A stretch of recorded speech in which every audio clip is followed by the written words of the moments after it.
Her hands were cold, as if she had just stepped in from the winter air, even though the house was filled with warmth from the fireplace and the smell of cinnamon. She hugged me tightly, tighter than she ever had before. I couldn't recall a single gesture from this woman that had ever even remotely resembled an embrace. Her attitude toward me had always been pointedly neutral, cold, detached, as if she kept an invisible but impenetrable wall between us. And so when she pulled me close on that Christmas evening, something inside my chest trembled painfully. I didn't even have time to process the moment before her lips lightly brushed my ear, and in a barely audible whisper, she breathed out words that sent an icy jolt down my spine. "He hasn't told you, but you need to know. Tonight." I didn't have time to ask what she meant. She had already stepped away, smiled, too wide, too strange, and drifted across the room among my husband's relatives as if nothing had happened. The entire exchange lasted no more than 2 seconds, but it left a hole inside me, a dark opening into which my thoughts began to collapse uncontrollably. What was he supposed to tell me? Why today? And why did she say it with a tone that carried an entire, carefully hidden tragedy behind it? All evening, I tried to act as if everything was fine. I smiled, nodded, answered questions about work and plans for the new year, pretended to listen to jokes, though all I could hear was the dull pounding of my own heart. My husband, Mark, sat beside me, a bit tired after a long work year but content and relaxed. He didn't notice how violently I was trembling inside. He asked me several times if I was okay, but I only nodded, not wanting to start anything in front of his family. But inside me, something had already come undone, like a tight knot that had finally snapped and begun unraveling on its own.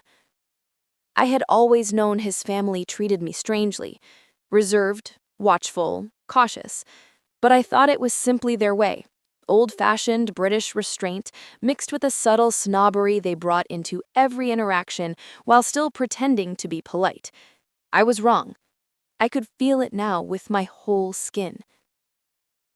When we returned home late that night, Mark set the presents by the wall, shrugged off his coat, stretched, muttering as usual about the ache in his shoulder after the long drive. He seemed completely calm, as if nothing at all had been unusual about the evening. I looked at him and realized he had no idea that I now knew something was hidden, something his mother considered so important that she risked whispering it to me in a house full of people. "You tired?"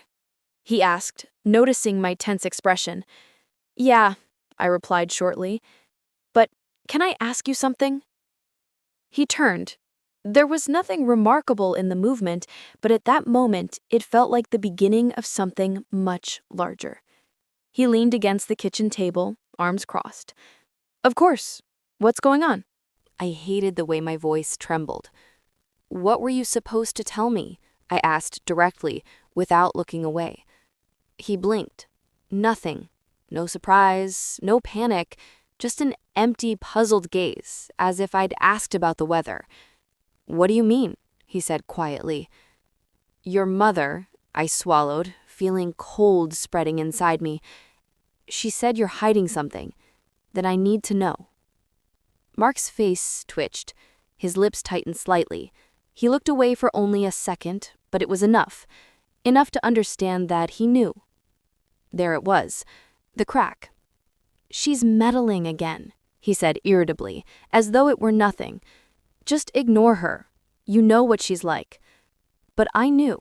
That wasn't the voice of a woman trying to stir trouble. There had been something else in her whisper, desperation or fear. "Mark," I said, my tone hardening, "don't lie to me." He inhaled slowly, then exhaled. Too long, too controlled. "It's not what you think." But I didn't think anything yet. I was falling, like the ground had given way beneath me and I was dropping into a darkness of uncertainty. "Then tell me what it is." He looked at me with a strange mix of resistance and inner conflict. "Not tonight. he said softly. Please, not tonight. I'll explain. Just later. Those words killed any trace of calm left inside me. Later? When later? And why not tonight? That night, I barely slept. I lay beside him, listening to his steady breathing, but feeling no peace whatsoever.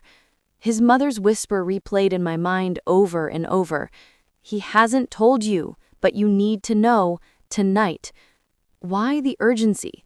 What could possibly change overnight? In the morning, Mark left for work earlier than usual, said he had to take care of something, and I was left alone. The silence in the house felt almost physical, heavy, pressing. I walked around until I stopped in front of the drawer. That drawer. Mark's drawer. The one he always kept closed. Not locked, just untouched. But I knew he hated when anyone browsed through his personal things. Two voices battled in my head. One whispered, "Don't do this. You'll break the trust." The other was louder. He broke it first. And I opened the drawer. I'd hoped for a journal, a letter, a note, something to explain his tension. But I didn't expect a folder. Old, thick with frayed edges and darkened corners. On the cover was a single word, Davis, his last name, and a date, 20 years old. My fingers trembled as I opened it. Photographs, documents, letters, some typed, some handwritten, clippings from old newspapers, and in the center, a headline. Tragedy at the Davis farm. 1 dead, 1 missing. I reread the phrase 3 times before I could breathe. Dead? Missing? Who? I kept flipping through the folder. Then I saw him. Little Mark, 8 years old, standing beside an older boy. They were holding hands, smiling. Under the photo was a caption, "The Davis brothers, Mark and Andrew." Mark had never told me he had a brother. Never. I felt the blood drained from my face. Inside, everything turned slowly, as if reality itself was reshaping. Why hide a brother? Why had everyone stayed silent? What happened to Andrew? And why did it matter tonight? I was gasping for air, unable to stop. In the folder, I found a police report. The detective's handwriting was small, strict. And at the time of the incident, only 2 children were in the house. The surviving child claims to have no memory. The only witness is 8-year-old Mark Davis. Case closed due to insufficient evidence. I closed my eyes. Mark, the only witness, the missing memory. And his mother whispering, "He hasn't told you." I didn't know when I started crying. I sat there clutching the old documents, as if they could offer answers instead of ripping my heart apart. Then I noticed something. A page missing. In the report, a piece of text had been cut out, cleanly, precisely. He removed it. But why? At that moment, the door opened. Too early. Far too early for him to be home from work. "What are you doing?" Mark's voice echoed behind me. I turned. His face was white as snow. His eyes weren't on me. They were on the folder, the documents scattered on the table. You found it," he whispered. "God, no." "Why didn't you tell me? Why?" My voice broke. He stepped closer but didn't touch me. "It's not what you think, please. I'll explain, just not like this." "Then tell me now. Mark, what happened to your brother?" He closed his eyes as if I'd struck him. "Andrew?" He swallowed. "He didn't die the way they wrote, and he didn't disappear the way the police believed. He stopped, unable to continue. "He's here." I froze. "What?" Mark looked at me slowly. His eyes had changed. Empty. Unfamiliar. "He's alive. He's always been alive. just not in the way you think. Then we heard it. From the hallway. A sound. Quiet. A creak. As if someone had been standing in the shadows. I turned toward the sound and saw a silhouette. Tall. Stooped. Too thin to be an adult man. Too large to be a child. He took a step forward, and his face slipped into the light. I didn't know who I was looking at, but I knew one thing. This person had been living in our house. Not for a day, not for a week, for a long time. Mark moved toward me, as if to shield me. "I'm sorry," he whispered. "I should have told you, but I was afraid. Afraid I'd lose you." I looked at him and at the shadow behind him and realized everything I thought I knew about my life, my marriage, his family, was a lie. Or half a truth, buried under decades of silence. "You need to know everything," Mark said, "and tonight is the last chance we have to tell the truth before—" He stopped. Before what? And what had been hidden for 20 years? I stood between two people, my husband, whom I loved, and a stranger who watched me with eyes holding something not entirely human.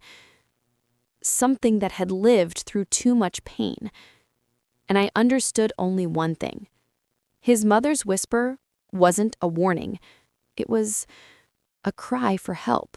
Mark's breath shook as he stepped between me and the figure lingering in the dim hallway. For a moment, no one spoke. The house felt colder than it should have been, as if every window had been opened and winter itself had seeped inside. The shadows stretched unnaturally long across the wooden floor, and the only sound was the faint hum of the refrigerator. A normal sound, but in that moment, it felt alien, out of place, too loud in the suffocating quiet. "I need you to stay calm," Mark whispered, and something inside me snapped. Stay calm? My voice trembled, but not from fear. No, it was something heavier, deeper. "You've been hiding a person in our house, a person you never told me existed?" He flinched, and I saw guilt flicker in his eyes. "It's not what you think," he repeated, though the words had lost all weight, all meaning. The figure in the hallway shifted slightly, and a low, almost childlike sound escaped him, as if the effort of standing there was far too much. It wasn't a moan, not exactly, more like a murmur. A trembling breath trying to form something that used to be a word but no longer had shape. He turned toward him with a soft, fragile tenderness. "It's okay, Andrew. You don't have to hide." The name hit me harder than anything else. Andrew. His brother. The boy in the photos. The one who was supposed to be dead or missing or— "What happened to him?" I whispered, staring at the frail silhouette. "What did they do to him? What did you do?" He lowered his head, running a trembling hand through his hair. "It's complicated, and I don't know how to begin." "Then begin with the truth," I demanded. He closed his eyes, inhaling as if the air itself hurt him. "I was 8. Andrew was 10. We lived on my father's farm. But my father, he wasn't what he looked like. Neither was my mother. None of us were." He paused, searching my face, as though trying to gauge how much I could endure. "I need you to listen until the end, and I need you to believe me even when it sounds impossible." The figure in the hallway, Andrew, took a slow, uneven step forward, and the dim light revealed more of him. His face was pale, almost translucent, and far thinner than any healthy adult's. His cheeks hollowed inward, his eyes huge and dark, reflecting the light like an animal's. There was intelligence there, or something close to it, but also a deep, aching torment, as if he was trapped inside himself. I took a step back, without realizing it. "Mark?" I breathed. "What happened to him?" Mark swallowed hard. "It wasn't an accident on the farm. That's what everyone thinks. That's what the police wrote down because it was easier. But what happened, it wasn't something they could explain in a report." I felt the cold creep deeper into my bones. "Then explain it to me." He hesitated. His voice grew softer, almost breaking. Andrew was born different. Andrew let out another small, broken sound, and the way Mark looked at him, pained, protective, sent another ripple of unease through me. "Different how?" My voice cracked. "When we were kids, Andrew could hear things other people couldn't, feel things, predict things. Not," he shook his head frustrated, "not in a mystical, magical way, not like a story. It was sensory. His mind worked differently, too differently. He heard every whisper of movement, every sound in the walls, every vibration under the floor. It overwhelmed him. He couldn't sleep, he couldn't eat properly. He changed." The word hung in the air. "Changed how?" I whispered again. Mark turned toward his brother. "He grew terrified of the world, terrified of people. He stopped going outside. He started twisting in on himself, like something was collapsing inside him. My parents were desperate. Doctors couldn't help him. Therapists couldn't understand him. So my father locked him in a room." The horror hit me like a punch. "What?" I gasped. "He locked a 10-year-old. He said it was for his own good. He said Andrew needed silence, darkness, space. He said everything outside was torture for him." Andrew took another step into the light, and for the first time I saw his hands. They were long, thin, almost skeletal. The fingers curled inward, as if they had forgotten how to straighten. They twitched with small, involuntary spasms. I covered my mouth. "Mark," I whispered, "you kept him here, like this?" "No," he said quickly. "No. I didn't keep him like this. I saved him. I tried to.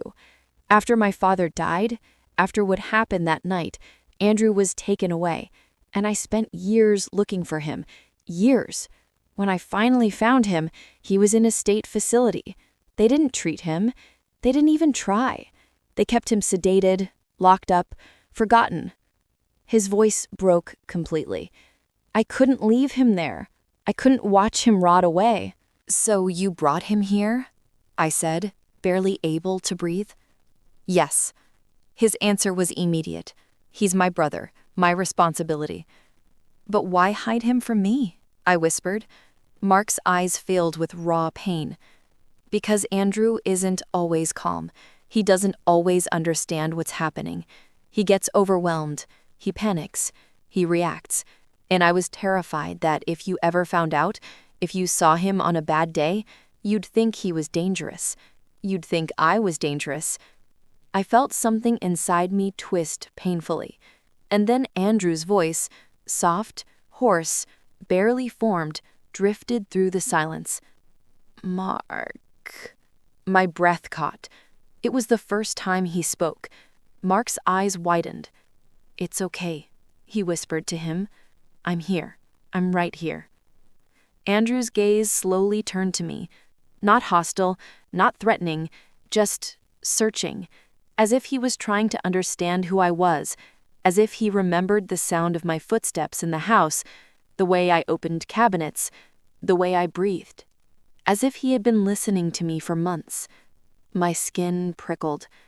"Has he been here the whole time?" I asked, voice trembling. "All those nights I thought I heard something? All the times I felt like someone was watching?" Mark nodded slowly. "He never meant to scare you. He was curious. You were the first new person in this house in years." I felt dizzy. The room began to blur. I didn't know what to think, whether to scream or cry or collapse. The truth was too tangled, too heavy, too overwhelming to absorb all at once. And then something happened. A loud, sharp bang echoed from outside. Andrew flinched violently, pressing his hands against his ears. "What was that?" I whispered. Mark didn't answer first. He was too focused on his brother, trying to calm him, whispering something soothing. But then he looked toward the window, his eyes wide with fear. Not guilt, not panic. Fear. "Them," he said softly. "They found us." I froze. "Who?" I whispered. Mark slowly stood up, his face almost as pale as Andrew's. "The people who took him," he said. "The ones who experimented on him. The ones who wanted him back." My heart stopped. "And they're not going to knock," Mark added, his voice trembling. "They're going to break the door down." The following morning felt strangely muted, as if the entire house had absorbed the tension from the night before. I woke up earlier than usual, my mind still replaying his mother's whisper, over and over. I had barely slept. Every time I closed my eyes, her voice drifted in like a cold draft slipping under a locked door. "He shouldn't have hidden that from you." That sentence circled my mind like a predator, quiet but relentless, refusing to let me rest or breathe.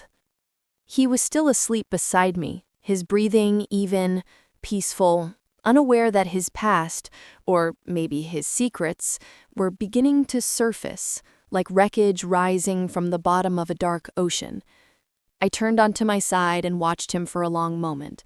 For years, I thought I understood who he was.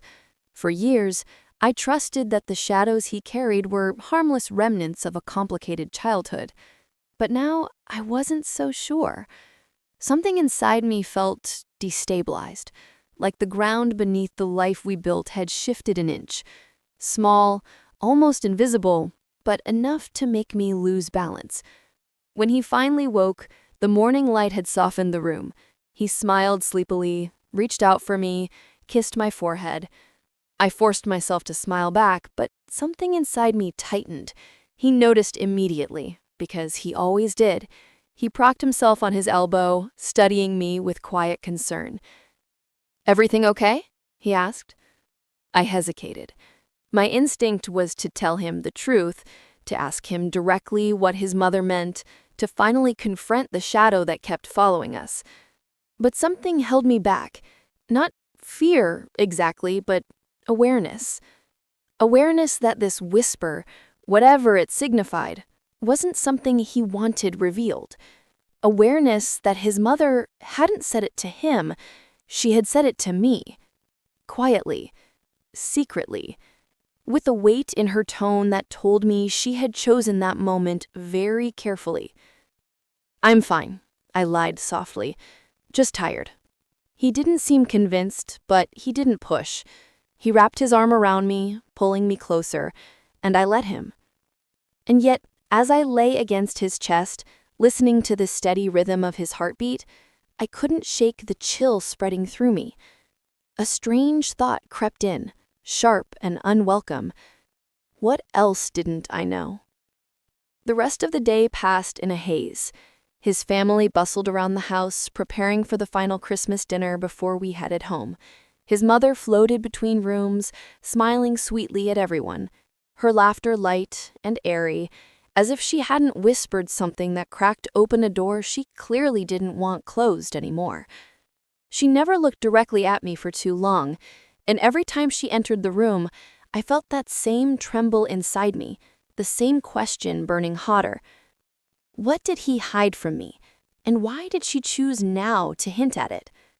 But the true breaking point came that evening, when everyone gathered around the long dining table. The room glowed with warm light, the sound of laughter, clinking glasses, and soft music blended together, creating a cozy, festive atmosphere. Yet I could barely taste the food. My chest felt tight, my nerves electric. I watched him interact with his siblings, his father, his niece, as if nothing in the world was wrong.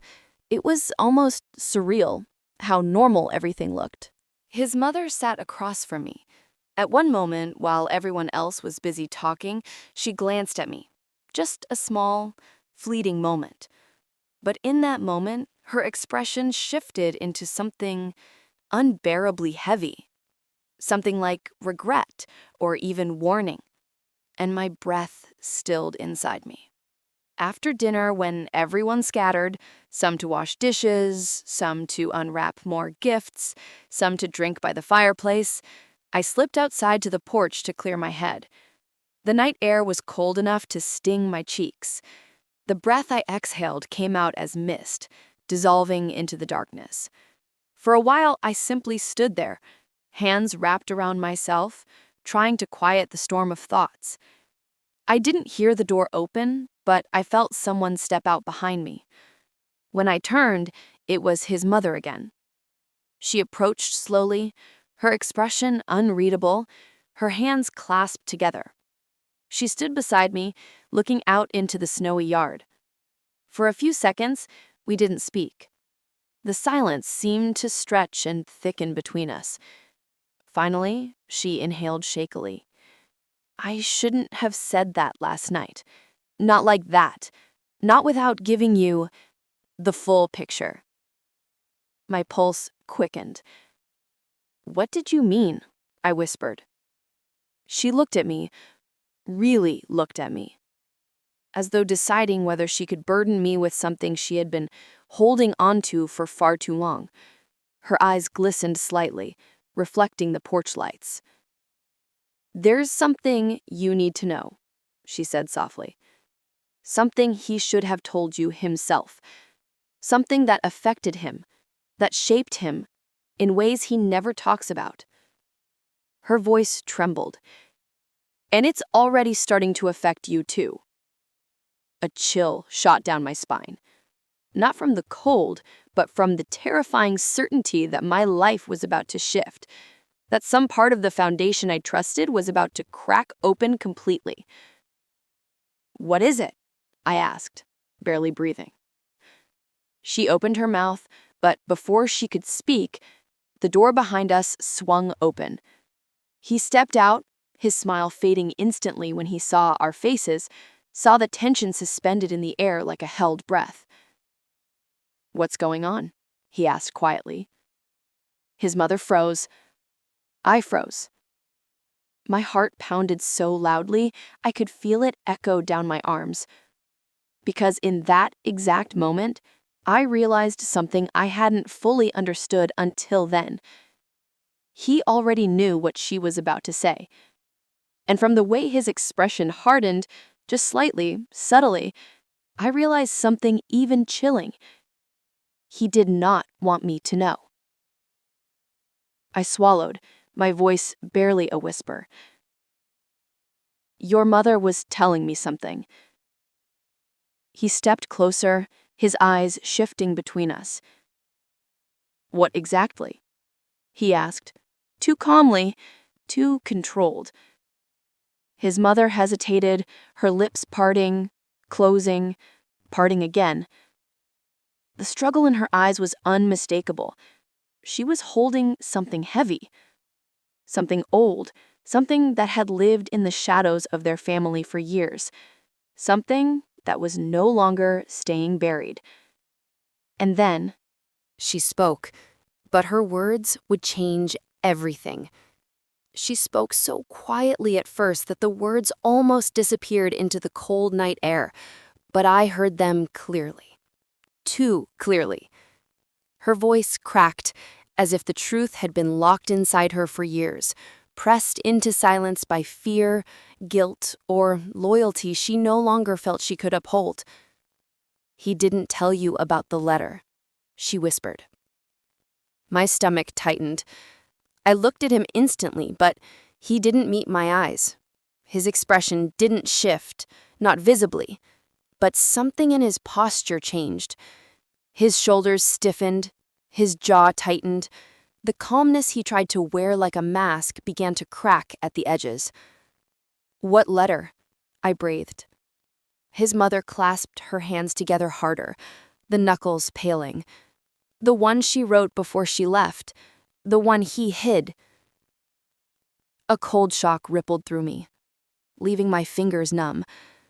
I wasn't even sure who she was supposed to be at first. His ex, his childhood friend, some relative. But then the realization hit me with a jolt. His mother wasn't talking about an ex. She was talking about his previous fiancé, the one who disappeared from his life suddenly and without explanation. The one he always mentioned with a certain distance, as if the topic was something he had walled off long ago. The one he always said he didn't want to talk about because it was too painful. I stared at him, my voice trembling. "You had a letter from her?" His eyes finally met mine, and the moment they did, everything inside me twisted. His expression wasn't guilt, not exactly, but something deeper, darker, something like resignation. As if this moment was inevitable and he had known all along it would someday catch up to him. "It wasn't important," he said quietly, "and it wasn't something you needed to know." His mother inhaled sharply, turning toward him. "Not important? She begged you to tell the truth someday. She asked you not to let it poison your next relationship. That's enough," he said sharply, not loudly. His voice carried an edge that made the air between us colder. "No," his mother whispered, shaking her head, her voice trembling. "Not this time. I can't watch you destroy another relationship because of something you refuse to face." I stepped back, instinctively, my hands shaking. My heart hammered against my ribs like it wanted to escape my chest. "What did the letter say?" He didn't answer. His mother did. "She told him why she left," she said, her voice breaking. "And she told him what she discovered. Something about him. Something he couldn't accept." I froze, trying to process her words, but they made no sense. Not yet. "What did she discover?" I asked again, almost pleading. His mother opened her mouth, but he cut in instantly, stepping forward, his voice firm, controlled. "This is not the time," he said, looking straight at me. "We can talk about it later, in private." But the way he said it made my pulse race faster. The way he looked at me, intense, almost desperate, made fear curl inside my chest like smoke. "Why not now?" I whispered. "Why can't you tell me the truth right here?" His jaw clenched and he didn't respond. Not immediately. He looked at his mother instead, and in that silent stare, something unspoken passed between them. Some old conflict, some buried wound, some unresolved blame. His mother shook her head slowly. "She deserves to know," she whispered, "before she finds out on her own, before she ends up hurt the way the last one was." I felt myself go cold. "Hurt?" I repeated, my voice barely audible. This time, he closed his eyes for a moment, as if gathering himself.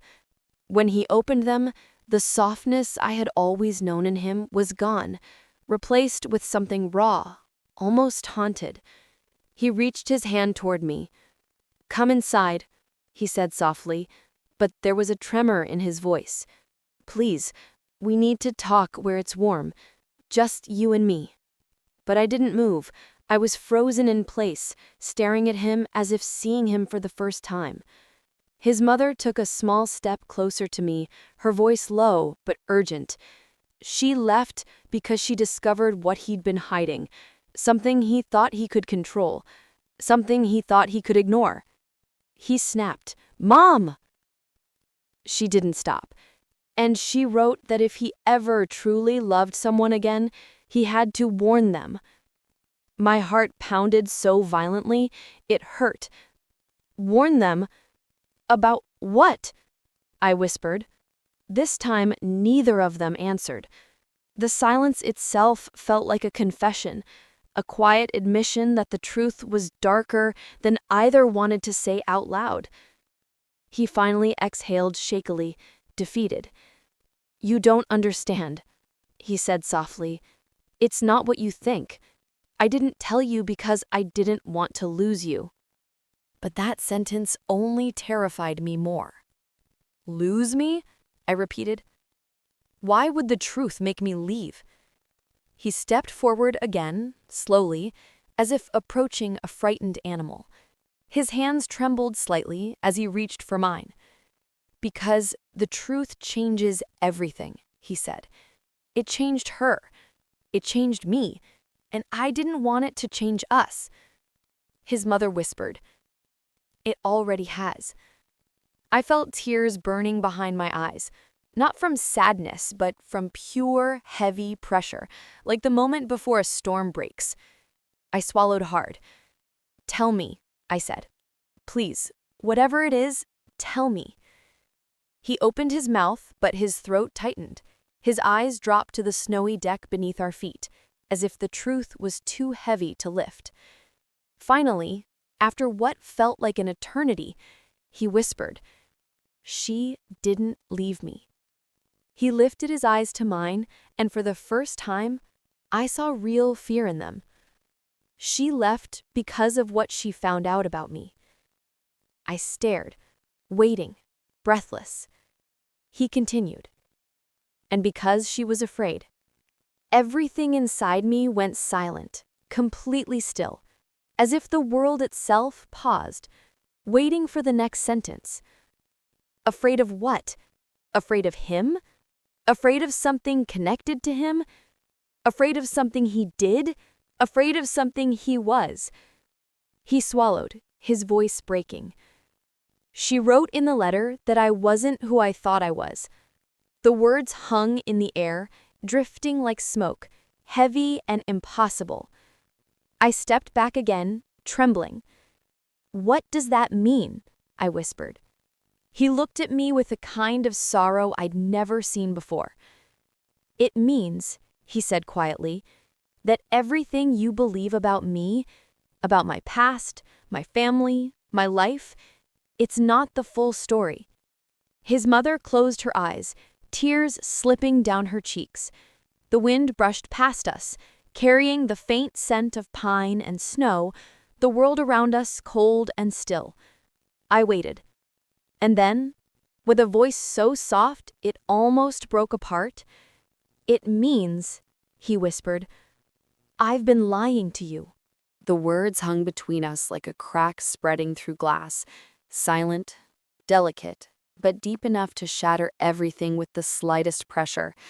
I stared at him, breath catching in my throat, unable to comprehend how easily he had said it.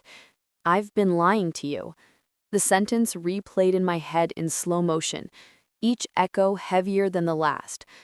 I felt the cold air around us seep under my skin, into my bones. His mother took a shaky step back, as if giving us space to face what she had dreaded for years. He stood frozen, guilt and fear warring in his eyes. A man suddenly stripped of all the walls he'd spent so long building. "What did you lie about?" I whispered, my voice trembling as if my own body feared the answer. He opened his mouth, but no sound came out. For a moment, the only noise was the distant murmur of laughter from inside the house, the warmth of celebration painfully out of sync with the storm forming around us. His mother finally spoke, her voice barely audible. It wasn't just the letter, it was what she uncovered before she wrote it. Something he had been shielded from since he was a child, something we never thought would surface again. He shut his eyes, as if her words cut him. When he opened them, the softness I once knew had vanished. There was a kind of quiet devastation there, the look of someone who had run out of ways to hide. "Please," he whispered to me, "just come inside. I'll tell you everything. I promise, just not out here." But I shook my head. I couldn't move. My feet felt rooted to the porch, as if the wood beneath me held the truth he refused to speak. "Tell me now," I said again, stronger this time. "Whatever it is, you owe me that." His mother looked away, wiping her tears with the back of her hand, her breathing unsteady. He hesitated for a long moment. The wind brushed through his hair, carrying the bitter scent of winter. Snowflakes drifted around us like fragile white warnings. Then finally, he spoke. When she left, he began slowly, I told everyone she didn't want to be with me anymore, that she wasn't ready for marriage, that she fell out of love. He swallowed hard. But that wasn't why. I felt my pulse quicken, each heartbeat sharp and jagged. She found something, he said, something about my past, something even I didn't know. His mother whispered, You weren't supposed to find out that way. He ignored her. The night before she disappeared from my life, I confronted her with what she discovered. I didn't believe her. I told her she was mistaken. I told her someone lied to her. I told her she misunderstood. His voice cracked. So she left the letter, and she walked away. My chest tightened painfully. What did she discover? I asked. His mother's voice trembled. She found the adoption papers. My breath stopped. I felt the porch tilt beneath me, literally tilt, as if the world itself shifted. Adoption. The word hit me like a sharp blow. He had never mentioned anything even close to that. He told me so many stories of his childhood, his family traditions, memories of his father teaching him to fish, moments of triumph and shame, lessons learned the hard way. Never, not once, had he hinted that any of it wasn't his by birth. You're adopted? I asked, staring at him, numb. His lips pressed together, trembling. I didn't know, he whispered. Not until she found the papers. My parents never told me. They wanted to wait. They thought I wouldn't understand. And then the years passed and they never found the right moment. Or maybe they were too afraid. His mother covered her mouth with her hand, tears falling freely now. But that's not the reason she left, he continued, voice hollow. That's not what she feared. I felt another wave of cold sweep through me. What else? I whispered. He looked at me with a devastating kind of sorrow. She found out why I was adopted. The wind stopped. Or maybe everything just felt still. My palms grew cold, my breaths shallow, every instinct inside me bracing. She tracked down the woman who gave birth to me. She wanted to understand. She wanted answers before we built a life together. She thought it would help us. His mother let out a sound between a sob and a gasp.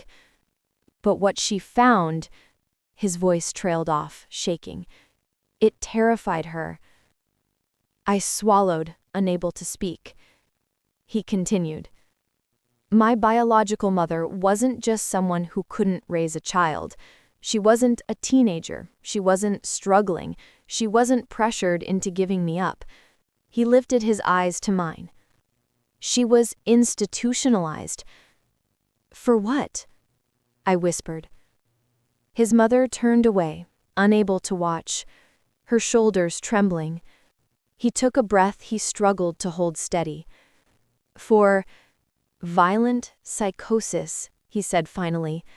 Hallucinations, unpredictable episodes, a long history of dangerous behavior.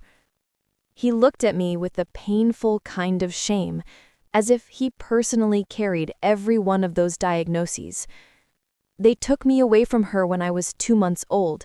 She had an episode and he broke off, swallowing. They found her standing over the crib. My hand flew to my mouth. He continued, voice barely stable. She believed I wasn't her child, that someone had swapped me. She tried to... He stopped again, eyes dark with memory he didn't even possess. And she was committed the next day. The porch felt like it tilted again. My vision blurred slightly, as if the world around me was suddenly too heavy to hold in focus. He continued, the words spilling like wounds reopening. The woman I was going to marry tracked her down. She visited her. She asked about me, and she came back so shaken she couldn't even speak. My heart pounded painfully. She told me she saw something in her that scared her, something she thought might be in me too. The wind howled softly across the yard. She left because she said she couldn't spend her life waiting to see whether I would become like her. Silence. A deep, suffocating silence. And that, he whispered, was the letter I hid. She begged me to tell anyone I loved the truth, that my biological family had a history of severe mental illness, that it could be genetic, that she didn't want someone else to fall in love only to learn too late. His voice cracked open. I hid it because I didn't want you to see me the way she did. His mother finally turned back toward us, her face streaked with tears. I begged him to tell you, she whispered. I begged him to trust you. He was scared. He thought he'd lose everything. I felt my own eyes burning, but I didn't cry. Not yet. I was too overwhelmed, too shaken, too stunned to even breathe properly. I'm not her, I whispered. Why didn't you tell me? His chest rose and fell unevenly. Because I fell in love with you so deeply, so quickly, that the thought of losing you terrified me. I kept telling myself I would tell you eventually, but every week that passed, every moment we shared, it became harder. His voice broke. And now I might lose you anyway. I didn't move. I couldn't. My whole body trembled, not from fear, but from the crushing weight of everything. The truth was enormous, shattering, painful. But there was something far worse than the truth itself. The fact that he hid it, and the fact that his previous fiancée left him because of it. I stared at him for a long moment, my heart breaking in ways I didn't yet understand.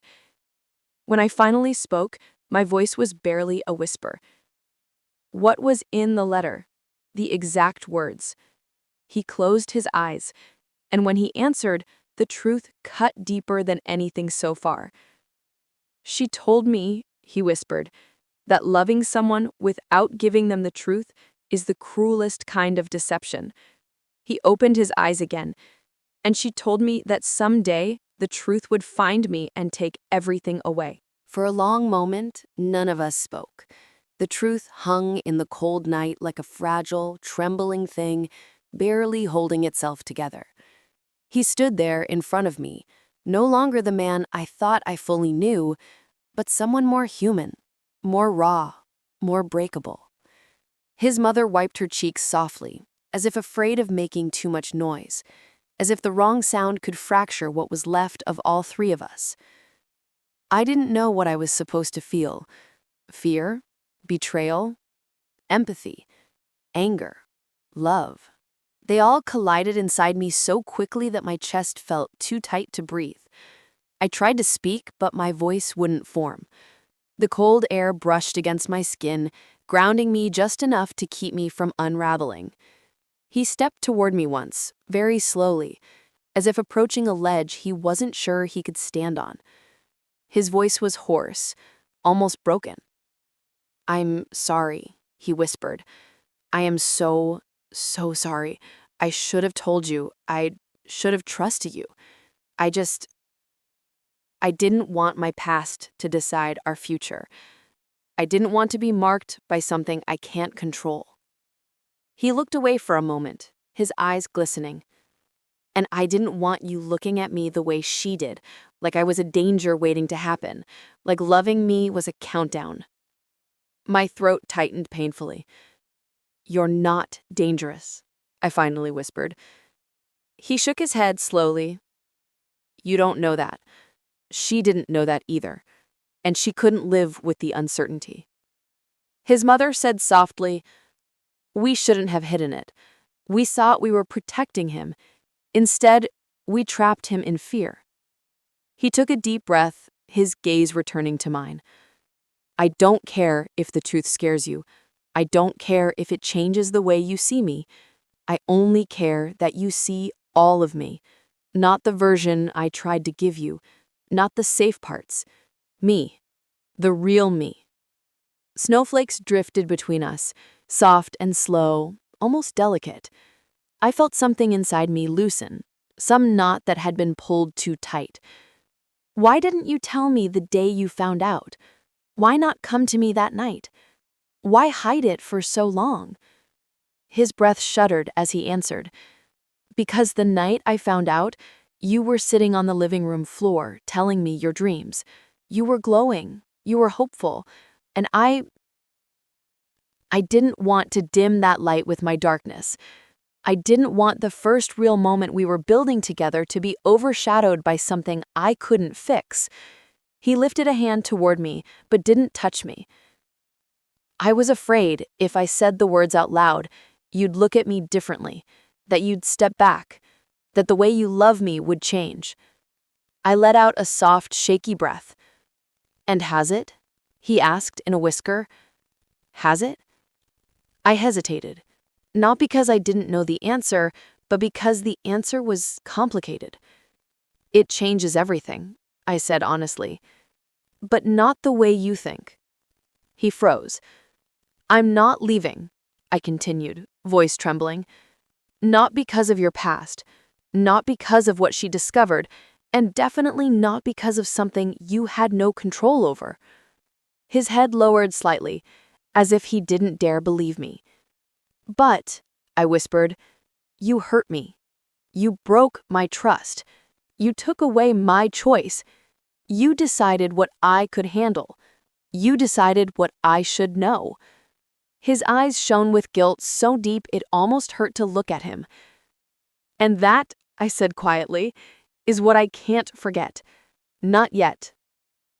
A silence fell. A real silence. Heavy, but honest. "I'm not asking you to forget or forgive. I only ask that you don't walk away before I can prove that I'm more than the secret I feared."